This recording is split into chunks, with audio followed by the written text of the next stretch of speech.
Assalomu alaykum hurmatli kuzatuvchilar. Sergeli tuman birinchi texnikumi kasblar festivalida ishtirok etmoqda. Katta ko'rsataman. Kasblar festivalida turli xil viloyatlardan turli xil kasblar ishtirok etmoqda. Sartaroshli yo'nalishni ko'rsataman. Ketdi. Ustozimdan intervyu olamiz.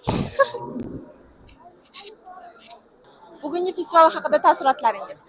Festival menga ham, o'quvchilarga ham, tashqaridagi mehmonlarga ham juda ham yoqadi deb o'ylayman.